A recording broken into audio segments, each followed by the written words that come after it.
तो हम शुरू करते हैं। अभी ना होगा मेरा अंत, अभी अभी ही तो आया है मेरे वन वन में मृदुल वसंत, अभी ना होगा मेरा अंत। इन पंक्तियों में कवि निराला जी कह रहे हैं कि उनके जीवन में अभी वसंत रूपी यौवन की शुरुआत हुई, यानी कि अभी अभी उनके वो कुमारावस्था में आए हैं और उनके जीवन की अभी शुरुआत हुई है और उनका अभी उनका अंत नहीं होने वाला। प्रकृति के बारे में बताते हुए वो कहते हैं अगली पंक्तियों में, हरे हरे ये पात डालियाँ कलियाँ कोमल गात, मैं ही अपना स्वप्न मृदुल कर फेरूंगा निद्रित कलियों पर जगा एक प्रत्युष मनहार। पुष्प पुष्प से तंद्रालस लालसा खींच लूँगा मैं, अपने नवजीवन का अमृत सहर्ष सींच दूंगा मैं। अर्थात प्रकृति के बारे में बताते हुए कवि कहते हैं कि हर तरफ क्या है, हरियाली छाई हुई है और पौधों पर खिली कलियां अभी तक सोई हुई हैं, अपने स्वप्न मृदुल में खोई हुई हैं। और फेरूंगा निद्रित कलियों पर जगह एक प्रत्युष महार, तो वो चाहते हैं कि वो एक सूरज को आसमान में ले आएंगे और इन सोई कलियों को जगा देंगे। तो जो सोई कलियां हैं उनसे कवि का तात्पर्य है दुखी और परेशान लोगों से। ठीक है, तो वो ये चाहते हैं कि जितने भी संसार में दुखी और परेशान निराश लोग हैं उनकी ज़िंदगी को वो खुशियों से और सुखों से भरना चाहते हैं। द्वार दिखा दूंगा फिर उनको, है वे मेरे वे अजहाँ अनंत, अभी न होगा मेरा अंत।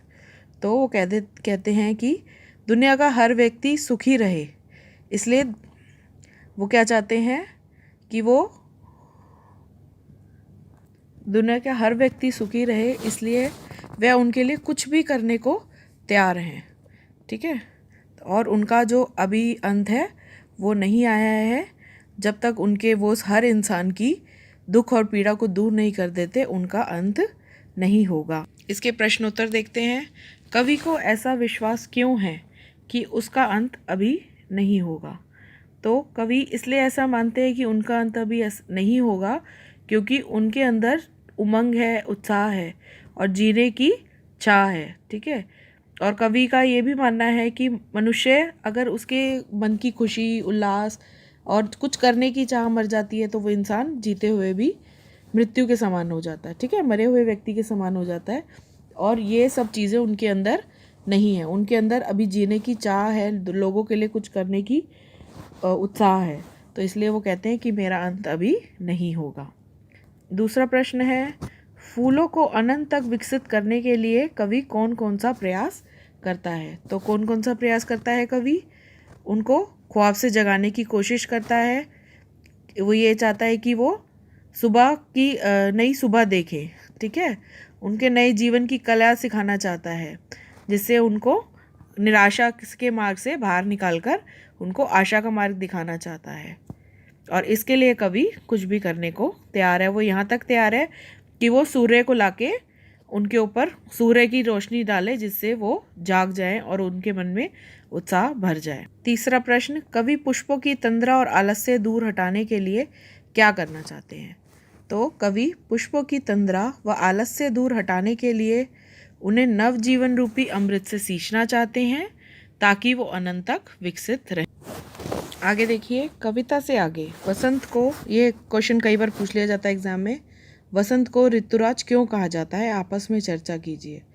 तो आपने देखा होगा कि वसंत ऋतु को कब आती है? हाँ जी, आती है ये फरवरी और मार्च में। तो इस टाइम मौसम कैसा होता है? सर्दी ख़त्म हो रही होती है। ठीक है, और जो प्रकृति होती है वो बहुत सुंदर लगती है ना, अपने पूरे चरम पे होती है। सर्दी कम हो जाती है, मौसम बहुत सुहावना लगता है, पेड़ों में नए पत्ते आते हैं, ये सब देखने को मिलता है ना, और सुंदर सुंदर क्या होते हैं, सुंदर सुंदर फूल खिलते हैं। तो ये इसलिए जो ये ऋतु होती है इसकी छटा देखते ही बनती है। और इस ऋतु में कौन कौन से त्यौहार मनाए जाते हैं? हाँ जी, वसंत पंचमी, महाशिवरात्रि, होली आदि। सबका ही फेवरेट त्यौहार होगा ये, है ना, होली। तो ये कौन सी ऋतु में मनाया जाता है? वसंत ऋतु में। आगे देखेंगे इसमें भाषा की बात। हरे हरे पुष्प पुष्प में एक शब्द की एक ही अर्थ में पुनरावृत्ति, पुनरावृत्ति मतलब बार बार एक ही शब्द को दो बार प्रयोग किया गया है।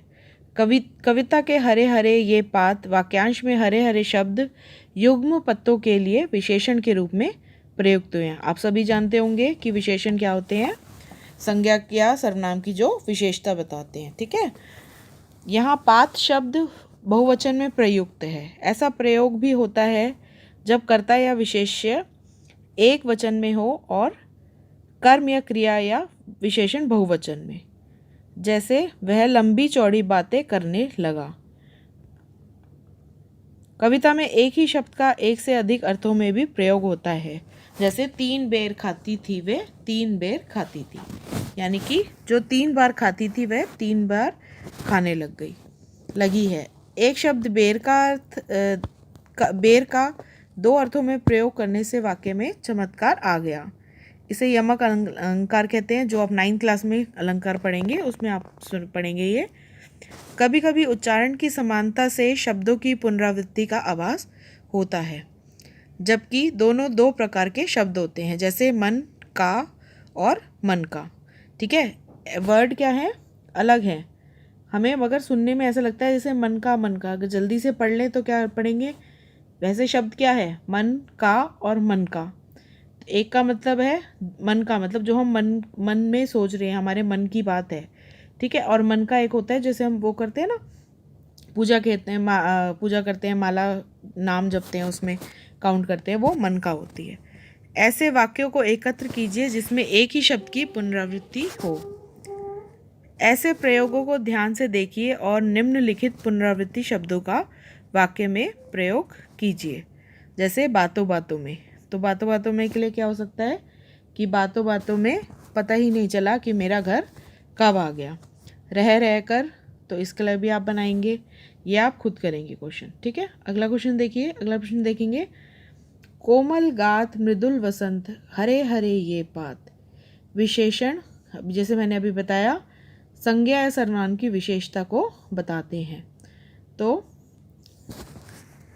इसमें सिर्फ विशेषण के बारे में बताया गया, उसे विशेष्य कहते हैं। जिस संज्ञा या सर्वनाम को की विशेषता बताता है, जो विशेषण शब्द कौन सा हुआ, जैसे हम कहते हैं वह सुंदर लड़की है, तो वह क्या है, विशेषण क्या है इसमें, सुंदर। और किसकी विशेषता बता रहा है विशेषण, वह लड़की, तो वो क्या हो गया, विशेष्य। ऊपर दिए गए वाक्यांशों में गात, वसंत और पात शब्द विशेष्य हैं, क्योंकि इनकी विशेषण क्रमशः क्या है, गात क्या है, कोमल गात, मृदुल वसंत और हरे हरे पात।